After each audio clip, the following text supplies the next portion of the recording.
Bismillahirrahmanirrahim. Assalamualaikum warahmatullahi wabarakatuh. Kali ini kita akan mempelajari materi tentang post tagging. Adapun beberapa bahasan yang akan kita pelajari. Yang pertama, definisi post, kemudian task post tagging, selanjutnya aplikasi penerapan daripada post, dan yang terakhir adalah pendekatan untuk menyelesaikan post tagging. Sebelum kita masuk ke materi inti, ada baiknya kita refresh lagi beberapa terminologi yang terkait. Yang pertama yaitu ada token, yaitu merupakan unit daripada suatu bahasa. Contohnya yaitu kata-kata, tanda baca seperti tanda petik, dan lain-lain, angka, dan lain-lain. Selanjutnya ada sentence, yaitu merupakan sekumpulan token yang berurutan yang dinyatakan sebagai kalimat. Jadi kalau token sifatnya adalah satu kata begitu ya, sedangkan sentence adalah gabungan dari banyak token, yang mana sentence nanti bisa terdiri atas kata-kata, ada angka, ada tanda baca, dan lain-lain. Kemudian ada tokenization, yaitu adalah merupakan suatu proses untuk memecah sentence menjadi token.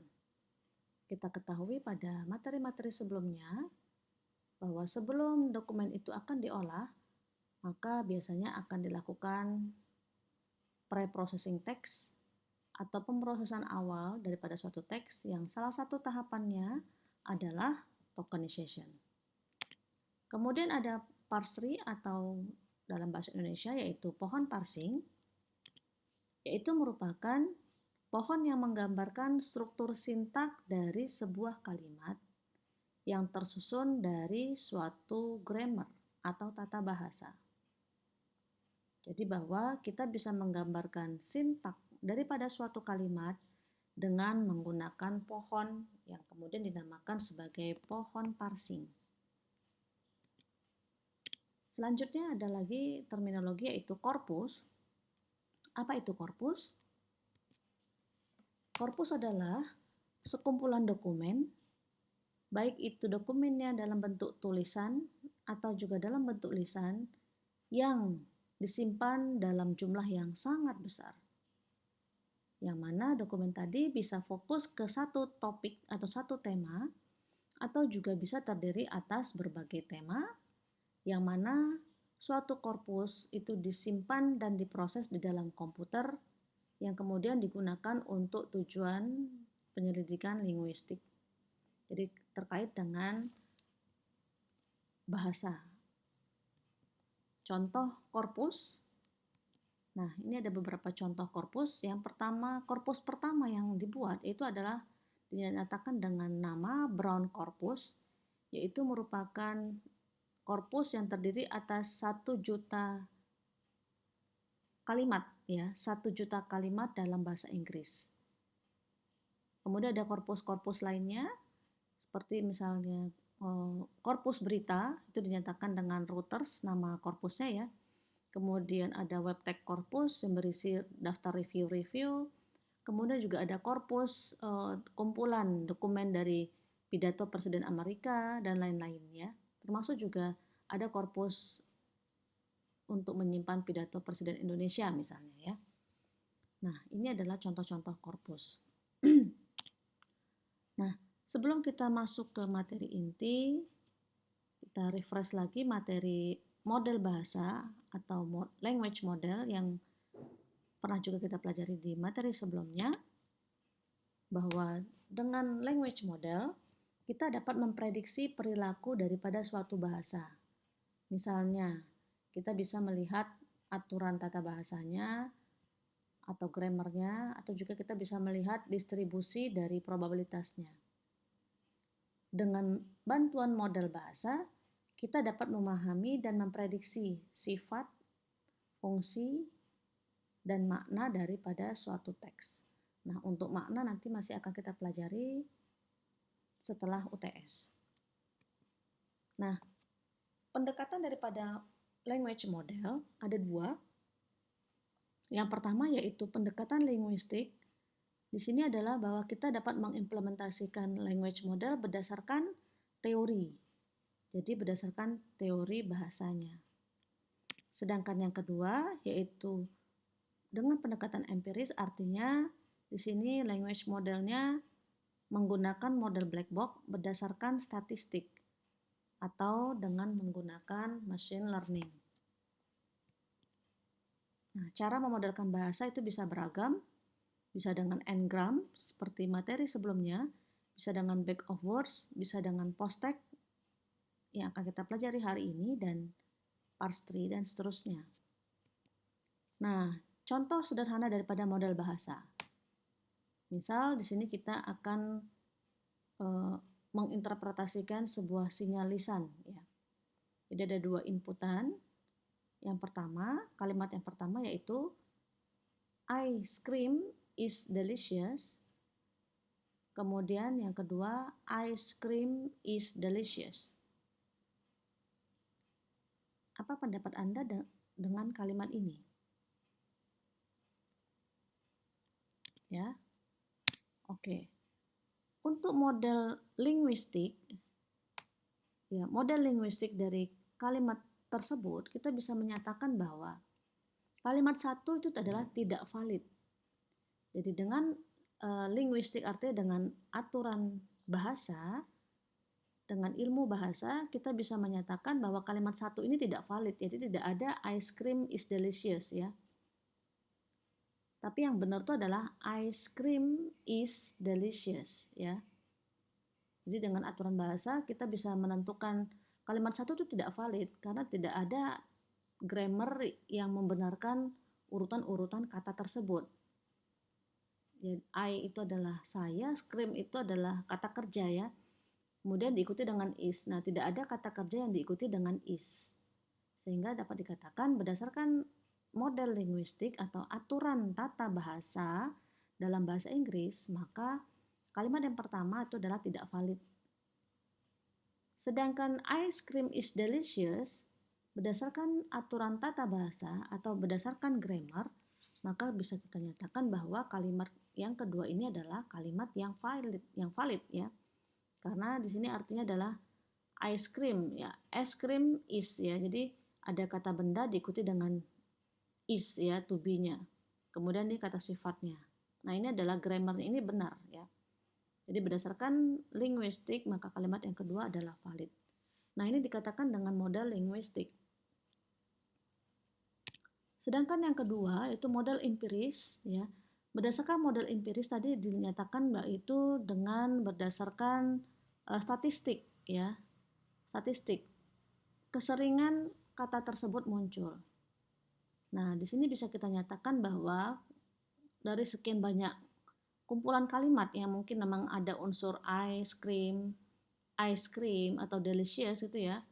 Maka kata-kata ice cream is, ya. Ice cream is di kalimat yang kedua itu pasti akan lebih sering dijumpai daripada kalimat yang pertama, ya. Daripada kalimat yang pertama yaitu ice cream. Yang ini, oh ini tulisannya salah, ya. Ini harusnya ice cream, ya, yang seperti ini. Jadi berdasarkan statistik, ice cream is yang di kalimat kedua itu akan lebih sering muncul, ya, dibandingkan dengan ice cream. Karena ice cream ini salah, ya. Salah. Bisa jadi ada di korpusnya, ya, bisa jadi ada di statistik, namun tentunya yang ada tersebut adalah yang salah karena tidak sesuai dengan grammar, ya, kalimat ini. Nah, seperti itu. Itu yang dikatakan dengan model bahasa. Nah, sekarang kita masuk ke materi inti kita yaitu post-text. Apa itu post-text? Nah, post-text, ya, atau POS, ya.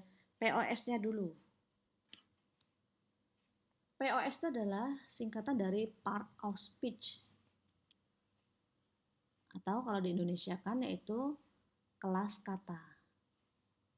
Nah, kelas kata ini berhubungan dengan kategori sintak, ya. Jenis kata, begitu, ya. Maka POS atau part of speech yaitu adalah merupakan suatu kategori yang diberikan kepada sebuah kata sesuai dengan fungsi sintaknya. Jadi kita memberikan jenis, kita memberikan kategori, kita memberikan kelas terhadap suatu kata ya, sesuai dengan fungsi sintaknya. Sesuai dengan di mana kata itu diletakkan. Maka posisi suatu kata itu juga akan menentukan jenis katanya. Contoh, kita punya istilah jenis-jenis kata dalam bahasa Indonesia ya. Misalnya kata benda begitu ya, atau kalau dalam bahasa Inggris kata benda itu dinyatakan dengan noun. Maka di sini yang termasuk kata benda atau noun yaitu adalah merupakan daftar-daftar kata yang merupakan kata benda. Misalnya di sini ada people, ada animal, ada things, kucing, pohon, dan lain-lain. Ini adalah merupakan daftar kata yang merupakan kata benda, yang merupakan kategori kata benda. Begitu juga contoh yang lain, yaitu kata kerja. Maka kita bisa mengelompokkan kata-kata yang termasuk kata kerja atau yang termasuk verb. Ini run, study ini adalah verb ya, karena kata kerja dalam bahasa Inggris. Kemudian makan, bekerja adalah kata kerja dalam bahasa Indonesia. Dan seterusnya ya, yang lain atau kata sifat ya. Nah, maka di sini yang dikatakan post-text yaitu memberikan informasi tambahan untuk sebuah kata dan tetangga-tetangganya. Jadi memberikan informasi tambahan untuk satu kata dan kata-kata di sebelahnya. Oke, itu ya. Contoh, sebuah kata benda biasanya diikuti dengan kata apa? Kata sifat atau kata keterangan. Ya, sesuai dengan aturan bahasa Indonesia. Oke, itu POS ya. Apa yang dimaksud dengan kelas kata? Kumpulan kata-kata yang memiliki karakteristik mirip. Muncul di konteks yang serupa atau mirip, mempunyai fungsi sintak yang sama dalam kalimat, ya, udah jelas. Kemudian mengalami transformasi yang serupa. Transformasi yang serupa ini maksudnya misalnya kalau kata itu tunggal, buku gitu ya. Kemudian menjadi jamak menjadi buku-buku. Atau kalau dalam bahasa Inggris book menjadi books gitu ya. Nah, itu mengalami transformasi yang serupa. Nah, kelas-kelas kata umum atau tradisional itu ada beberapa ya yang termasuk kelas kata yang general ya. Ada noun, ada verb, ada adjective ya, kata benda, kata kerja, kata sifat, preposition, kata depan, adverb, kata keterangan, artikel, interjection, pronoun, dan conjunction. Ini adalah kelas kata-kata umum. Oke. Definisi part of speech dahulu kala ya. Jadi ini berapa tahun sebelum Masehi begitu ya. Nah, ini sudah ada kategori ya. Beberapa kategori untuk kelas kata yang ini tadi ya. Noun, verb, pronoun, preposition, adverb, conjunction, participle, dan artikel. Nah, ternyata untuk perkembangan part of speech saat ini itu sudah sangat berkembang ya. Kalau yang dulunya hanya sekian, 8 POS. Ternyata di saat ini itu ada beberapa kesepakatan ya. Jadi misalnya ini dari Penn Tree Bank Dataset ya, dari Penn ini University dari Pennsylvania ya. Jadi ada kesepakatan di Penn Tree Bank ini, dataset ini ada 45 tag. Nah, jadi ada 45 tag atau jenis kata tadi ya, ada 45 kelas kata. Kalau di Brown Corpus itu ada 47 tag. Ada lagi yang 146 tag, ini lebih banyak lagi ya. Nah, termasuk juga ada teks spesifik untuk teks bahasa Indonesia. Jadi tentunya masing-masing bahasa punya keunikan ya. Nah, di sini juga sudah ada kesepakatan ya untuk tag bahasa Indonesia di web ini ya. Nah, ini perkembangan part of speech saat ini. Contoh ya. Contoh post tag dan deskripsinya. Nah, ini yang contoh ya yang dalam bahasa Inggris ya. Jadi ini tagnya, jadi simbol untuk menyatakan kelas katanya. Ada coordinating conjunction, ada cardinal number, ada determiner ya. Determiner itu seperti the gitu ya. Ada existential there, ada foreign word, ada adjective. Nah, ini dinyatakan dengan JJ gitu ya. Ada modal MD. Modal ini seperti will sell tuh kalau tidak salah saya ya. Kemudian simbolnya dengan MD. Ada noun ya. Noun itu ada singular atau mas, ini jamak ya. Jadi noun kata benda disimbolkan dengan NN. Kemudian ada personal pronoun ya, PRP. Ada adverb dengan RB, ada verb ya, verb base form. Nah, verb dengan kata kerja yang pertama ya. Jadi dalam bahasa Inggris itu kan ada kata kerja pertama, kedua, ketiga gitu ya. Nah, verb untuk kata kerja pertama dengan VB, verb dengan kata kerja kedua atau past tense dengan VBD dan seterusnya. Ini beberapa post tag ya, beberapa post tag dalam bahasa Inggris. Nah, contoh kata-kata yang termasuk dalam post tag tertentu. Misal ya, yang termasuk dalam noun ya. Artinya kita bisa mengetahui kata-kata yang termasuk dalam jenis kata benda itu apa saja gitu ya. Book ya, nature, Germany, Sony dan seterusnya. Kata-kata yang termasuk kata kerja apa saja? Eat, wrote ya, makan, minum dan seterusnya. Yang termasuk auxiliary, nah auxiliary dalam bahasa Inggris ada can, should, have. Yang termasuk adjective ya, kata sifat ada new, newer. Yang termasuk adverb, kata keterangan, well, urgently dan seterusnya ya. Numbers. Artikel, nah atau determiner itu the, some itu artikel atau determiner dan seterusnya. Ya, ini adalah merupakan contoh kata-kata ya yang termasuk dalam post tag tertentu. Oke, selanjutnya kategori kata. Jadi kategori kata itu dibagi atas dua ya. Yang pertama kata konten, yaitu kata yang memiliki makna leksikal. Kita bisa menemukan maknanya di kamus seperti KBBI atau Oxford English Dictionary. Nah, yang termasuk kata kontennya adalah ada 4 ya, termasuk kata konten atau termasuk kelas utama. Jadi ada nomina, verba, adjektiva, dan adverbial. Nomina ini noun ya, nomina ini noun, verb, adjective, dan adverb. Itu termasuk kelas utama atau kata konten. Sedangkan yang kedua adalah kata fungsi, yaitu kata yang menunjukkan hubungan antar konsep di dalam sebuah kalimat. Contohnya ada konjungsi, preposition, interjeksi, dan determiner. Itu ya, yang termasuk kategori kata.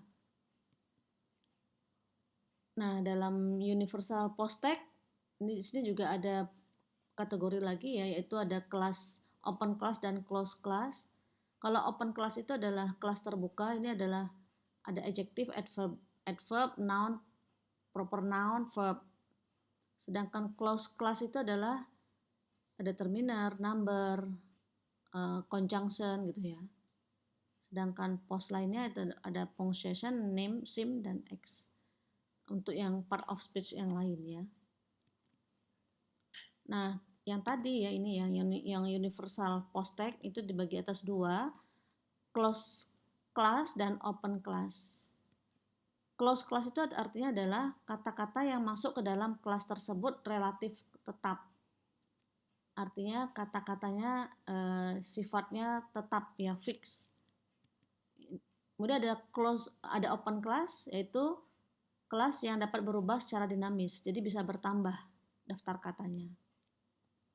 Nah, untuk closed class, contoh katanya seperti ini. Ada preposition, ada auxiliary, pronouns, biasanya kata fungsi. Ini sifatnya adalah tetap. Sedangkan untuk yang open class, sifatnya bisa berubah. atau bisa bertambah. Jadi contohnya misalnya noun itu kan kata benda. Kata benda itu kan bisa jumlahnya bertambah ya. Jadi misalnya UAD itu kan kata benda, UGM itu kata benda gitu ya. Soekarno itu kata benda, Soeharto itu kata benda. Nah itu sifatnya bisa dinamis, jadi bertambah terus, gitu ya. Oke, kemudian, nah itu tadi definisi ya, definisi POS ya. Nah selanjutnya untuk apa sih sebenarnya POS ini ya? Jadi bahwa tadi POS itu adalah pemberian kelas kata ya, pemberian jenis kata terhadap suatu kata. Nah, kemudian untuk apa ini POS ini? Untuk apa sih gunanya kita memberikan atau mengkategorikan jenis kata terhadap suatu kalimat? Yang pertama adalah untuk pemeriksaan tata bahasa. Jadi untuk pemeriksaan grammar ya, grammar checking. Bahwa dalam tata bahasa itu urutan-urutan kata itu harus jelas ya penempatannya. Pada saat urutan katanya tidak tepat, maka dikatakan grammarnya salah ya. Contoh dua kalimat berikut. Dia pergi ke toko buku kemarin. Saya pergi ke pasar hari ini. Apakah kalimat ini benar? Ya, kita bisa dengan cepat menyatakan bahwa kalimat ini benar ya. Karena memang urutan-urutan atau penempatan katanya antara satu kata dengan kata yang lain itu sudah sesuai dengan grammar bahasa Indonesia. Bahwa dia, kata benda itu biasanya akan diikuti dengan kata kerja. Ya, dia, kata benda, pergi, kata kerja. Kemudian diikuti dengan keterangan tempat misalnya ya, ke toko buku. Ini juga keterangan. Begitu juga dengan saya pergi. Ya. Nah, artinya ini adalah katanya, kalimatnya benar karena penempatan katanya sudah sesuai dengan grammar ya. Begitu. Jadi dengan kita menyatakan bahwa kata benda, setiap kata benda diikuti dengan kata kerja itu pasti benar. Tapi kalau kata benda, kata kerja diikuti kata kerja, nah itu tidak ada dalam aturan bahasa Indonesia.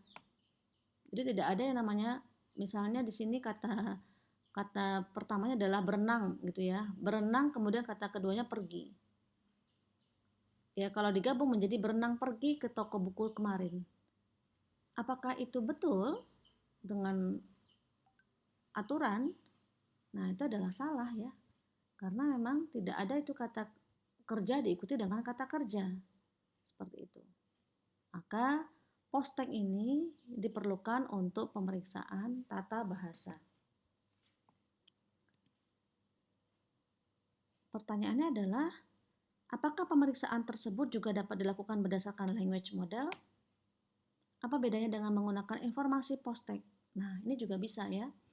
Jadi untuk pemeriksaan tata bahasa itu juga bisa kita lakukan berdasarkan language model. Ya, dengan language model misalkan dengan korpus yang ada kita bisa menyatakan bahwa kita bisa menentukan model bahasanya ya, bahwa ini kalimat ini benar. Ya, karena di korpus tadi kita sudah menyimpan juga kalimat-kalimat yang benar yang lain dengan struktur yang sama. Begitu juga dengan postek, kita juga bisa menyatakan pengecekan grammar ini dengan menggunakan postek ya. Artinya dengan menggunakan postek itu adalah kita menggunakan aturan ya, dengan menggunakan aturan bahwa kata benda diikuti kata kerja itu betul. Nah, itu grammar checknya seperti itu. Jadi bisa dengan language model atau juga bisa dengan postek. Oke, ini yang pertama ya. Contoh pemanfaatan informasi postek untuk pemeriksaan tata bahasa. Baik, selanjutnya pemanfaatan informasi postek lainnya itu bisa digunakan untuk ekstraksi informasi. Ya, apa itu ekstraksi informasi? Masih ingat? Ya, bagaimana kita bisa mendapatkan ekstrak daripada suatu dokumen ya. Intisari daripada suatu dokumen. Nah, contohnya di sini adalah dengan mengidentifikasi name entity recognition ya, dengan mengidentifikasikan name daripada suatu entity di dokumen tersebut. Nah, name entity ini artinya kita bisa mengidentifikasi ya entity dalam pada suatu kalimat itu apakah itu merupakan person ya atau dia merupakan organisasi. Di Postek itu bisa digunakan untuk mengekstrak informasi ya, untuk mendapatkan informasi yang lebih detail terkait dengan token yang ada dalam kalimat tersebut. Apakah dia merupakan orang, apakah dia merupakan organisasi, apakah dia merupakan tempat misalnya ya. Oke, seperti itu. Kemudian contoh lain pemanfaatan informasi Postek yaitu adalah bisa digunakan untuk membantu mesin penerjemah atau machine translation. Seperti apa? Postek ini dapat membantu machine translation. Nah, kita lihat di sini.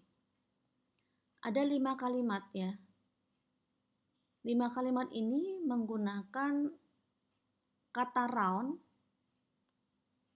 namun di setiap kalimat memiliki arti yang berbeda. Jadi round tersebut di setiap kalimat memiliki arti yang berbeda dan juga termasuk memiliki jenis kata yang berbeda atau posteknya, parts of speech-nya. Contoh di kalimat yang pertama, give me a round figure. Ya. Nah, a round figure di sini round-nya adalah sebagai kata sifat ya. Begitu juga kalimat yang kedua. Shall we play another round of cards? Nah, round di kalimat yang kedua ini bukan berfungsi sebagai adjektif tapi berfungsi sebagai card karena dia round itu milik cards-nya. Ya. Kalimat yang ketiga udah beda lagi. He had a look around before he kept going. Di sini round-nya bersifat sebagai adverb, kata keterangan ya, look around itu. Begitu juga kalimat yang keempat, they walk around the tree. Nah, ini round di sini adalah sebagai preposition, udah beda lagi ya, sebagai kata depan. They walk around the tree. Dia berjalan mengitari pohon gitu ya. Yang terakhir, the floor function rounds down. Nah, kita lihat di sini dalam satu kata memiliki jenis kata yang berbeda. Ini malah dalam satu kata memiliki 5 jenis kata ya. Round berfungsi sebagai adjektif, round berfungsi sebagai noun, round berfungsi sebagai adverb, round berfungsi sebagai preposition, round berfungsi sebagai verb. Nah, bisa dibayangkan bahwa nanti dalam penerjemahan ya, kalau kita tidak menyatakan jenis kata dari kata tersebut, maka nanti komputer pun juga tidak bisa menerjemahkan dengan tepat. Ya, karena di sini artinya masing-masing berbeda ya. Ya. Round di they walk around the tree itu beda dengan round di kalimat yang kedua misalnya. Maka pada saat kita sudah mendefinisikan part of speech daripada kata tersebut, maka akan membantu dalam proses penerjemahan sehingga bisa menerjemahkan kalimat yang tepat ya. Bisa menerjemahkan kalimat yang sesuai dengan apa yang dimaksud. Ya, they walk around the tree. Maka arti di sini adalah mereka berjalan mengitari pohon gitu ya. Beda halnya dengan round of cards gitu. Oke, seperti itu ya. Contoh pemanfaatan informasi Postek untuk membantu machine translation. Selanjutnya, ada lagi contoh pemanfaatan informasi Postek yaitu untuk memparafrase dan juga meringkas teks ya atau meringkas dokumen. Contoh parafrase ya. Parafrase ini adalah proses untuk mengubah kalimat dalam bentuk yang berbeda ya, namun tidak mengubah makna. Jadi kita memparafrase, mengganti kalimat ya, mengganti kalimat dengan bentuk yang lain, dengan kalimat yang lain, dengan menggunakan kata-kata yang maknanya sama ya. Contoh misalnya kalimat yang pertama ini. The well was drilled 50 meters deep ya. Sumurnya digali 50 dengan kedalaman 50 meter gitu ya. Kemudian all is well with us. Well di atas dengan well di bawah itu beda ya. Well di atas sumur, kalau well di bawah itu adjektif ya. Semuanya baik-baik saja dengan kita gitu ya. All is well with us. Nah, pada saat kita memparafrase, maka kita bisa mencari kata-kata yang sesuai ya, kata-kata yang sesuai dengan kata tersebut namun memiliki sifat kata yang sama atau memiliki jenis kata yang sama ya. Contoh misalnya the well itu ternyata ya, well itu bisa persamaan katanya itu bisa so tapi dia sebagai conjunction, bisa spring itu untuk sebagai noun, bisa well itu bisa berarti grow kalau dia sebagai kata kerja, well itu bisa okay kalau dia bersifat sebagai adjektif, well itu bisa successfully kalau sifatnya sebagai atau kelas katanya sebagai adverb, well itu bisa anyway kalau kelas katanya sebagai interjection. Nah, kalau kita dilihat di sini the well was drilled 50 meters deep, maka well di sini adalah kelas katanya apa kira-kira? Ya, di posisi ini, di posisi kalimat nomor 1 ini, well itu kira-kira sebagai apa? Sebagai atau kelas katanya sebagai apa? Apakah sebagai conjunction, sebagai noun, verb, adjective, adverb atau interjection? Untuk kalimat yang pertama tentunya well di sini adalah sebagai kata benda ya. Sumur gitu kan. Nah, maka kita cari di sini yang sebagai kata benda yang mana? Oh, yang sebagai kata benda adalah spring. Maka pada saat kita memparafrase, kita akan memilih kata dengan jenis kata yang sama. Karena di sini adalah dia sebagai kata benda, maka kita ambil juga yang sebagai kata benda. Maka nanti parafrasenya adalah menjadi the spring ya, was drilled 50 meters deep.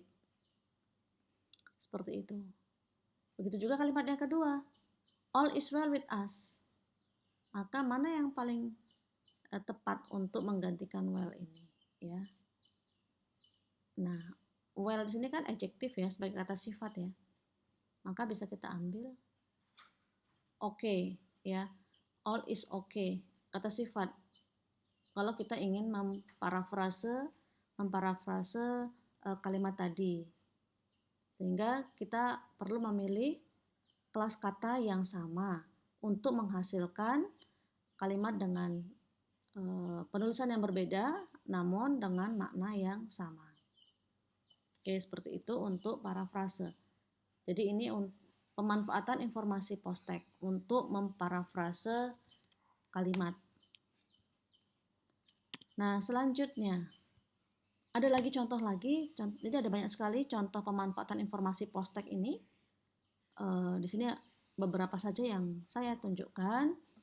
Bisa juga untuk speech synthesis ya, untuk mensintesis speech ya, suara ya. Nah, contoh misalnya ada 2 kalimat di sini ya. They live in Bandung. Live di sini kalau kita tempatkan live di setelah they, maka live di sini adalah sebagai verb. Ya, they live in Bandung. Namun dalam kalimat yang berbeda, live juga bisa ditempatkan ya dengan struktur yang berbeda. Misalnya opening point is. Nah, jadi live di sini diikuti setelah to be. Maka dalam posisi seperti ini dia dibacanya bukan live lagi ya, tapi live. Jadi kalau di posisi kalimat yang pertama ini they live in Bandung karena dia sebagai verb. Tapi kalau di sebagai adjektif di sini Ya, setelah to be, maka dibaca tidak lagi live tapi live ya. Opening point is live. Oke, seperti itu. Jadi untuk speech synthesis ya. Nah, tentunya tadi pemanfaatan informasi-informasi post-text tadi juga akan berbeda juga sesuai dengan karakteristik bahasanya ya. Untuk contoh yang kali ini tadi saya sampaikan dalam bahasa Inggris ya. Maka nanti dalam bahasa Indonesia pun juga akan beda lagi contohnya. Kemudian juga bisa untuk post-text untuk parse tree ya. Oke, ini salah contohnya. Jadi ini untuk informasi post-text untuk kaitannya dengan sintak juga ya, sintak kalimat. Ini nanti akan kita pelajari di materi selanjutnya dengan menggunakan pohon parsing. Nah, oke, selanjutnya post tagging ya. Kalau tadi adalah part of speech, di part of speech tadi adalah kelas kata ya. Kelas kata, kemudian apa itu post tagging? Post tagging adalah pemberian post tag. Jadi proses pemberian tag part of speech untuk setiap kata dalam sebuah kalimat. Jadi bagaimana kita bisa memberikan kelas kata untuk setiap kata pada suatu kalimat. Nah, tantangannya adalah bisa terjadi ambiguitas. Maksudnya adalah bahwa sebuah kata itu bisa memiliki lebih daripada satu part of speech. Seperti halnya pada contoh yang tadi yaitu round misalnya ya. Round tadi itu kan bisa memiliki ada banyak jenis kata atau kelas kata ya. Bisa sebagai adjektif, bisa sebagai noun tadi misalnya. Nah, contoh. Ini adalah contoh tagging berdasarkan post tag untuk bahasa Indonesia ya. Ini kalimatnya, jadi ini adalah simbolnya ya. Kemudian kalimatnya adalah bisa ular sangat berbahaya. Ya, bisa ular sangat berbahaya. Nah, di sini bisa di awal ini itu dinyatakan sebagai noun ya, sebagai kata benda. NN-nya adalah tadi tag untuk atau simbol untuk menyatakan kata benda. Maka bisa di sini sebagai noun. Bisa kemudian NN, artinya bisa ini sebagai kata benda. Ular itu kemudian NN, ular itu adalah juga kata benda. Kemudian sangat itu adalah RB itu tadi apa ya tadi istilahnya ya, nanti kita cek lagi ya. Kemudian berbahaya itu adalah VB, VB itu verb gitu ya. Nah, jadi ini adalah contoh pemberian post tag dalam satu kalimat. Jadi kita memberikan kelas kata untuk setiap kalimat. Kemudian kalimat yang kedua misalnya saya tidak bisa pergi kemarin. Ya. Saya tidak bisa pergi kemarin. Maka di sini saya dinyatakan NN kata benda, tidak itu ada negatif ini ya. Ada simbolnya di tag yang tadi. Kemudian ada bisa di sini sebagai simbolnya adalah MD ya. Kemudian ada pergi sebagai verb, kemudian kemarin sebagai NN. Nah, seperti itu. Jadi ini proses pemberian jenis kata terhadap semua kata dalam suatu kalimat. Nah, ini yang dikatakan dengan post tagging. Ya, ini adalah simbol-simbolnya tadi. Simbol-simbol tagnya. Oke. Tas post tagging ya. Diberikan sebuah kalimat yang terdiri atas rangkaian kata-kata, kemudian akan dihasilkan label post untuk tiap kata dalam kalimat tersebut. Jadi sama seperti halnya contoh yang tadi ya, ini adalah misalkan contoh kalimat, kemudian tas post tagging itu adalah outputnya nanti adalah menjadi seperti ini. Jadi pemberian label ya, pemberian label part of speech.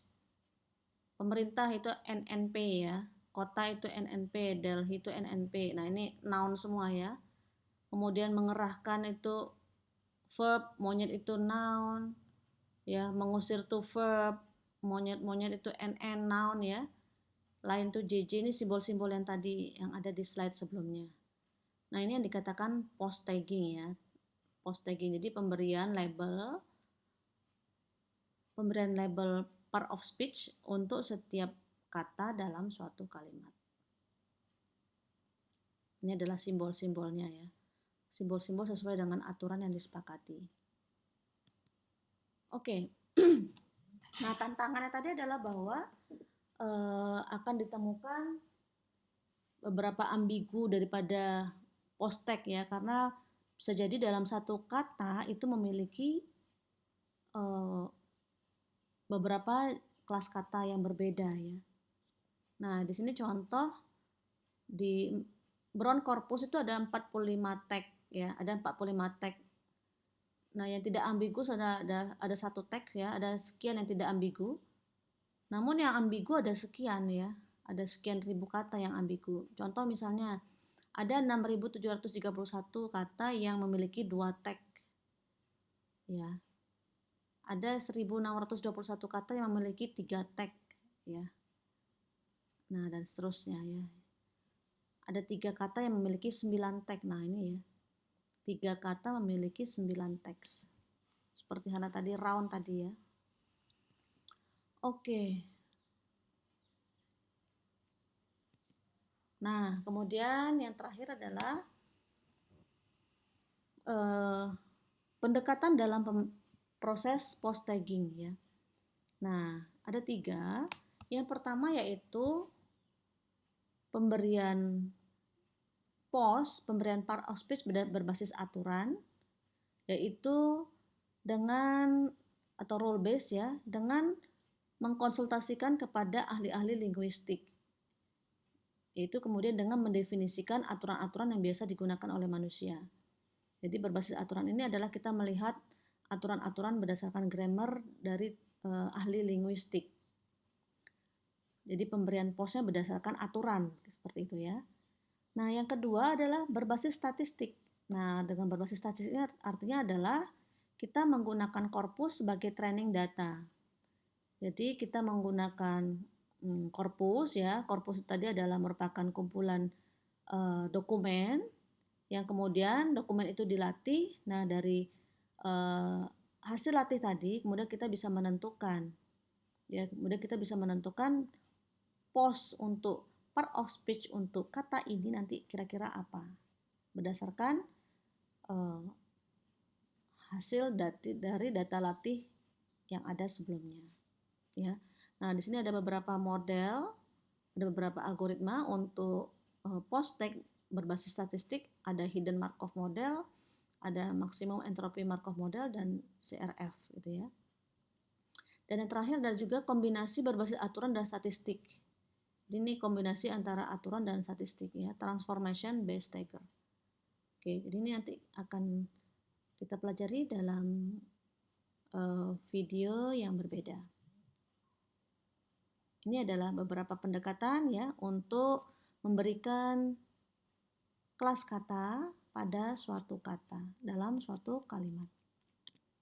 Oke, baik, terima kasih untuk video kali ini. Kita cukupkan dan kita ketemu kembali pada video berikutnya. Assalamualaikum warahmatullahi wabarakatuh.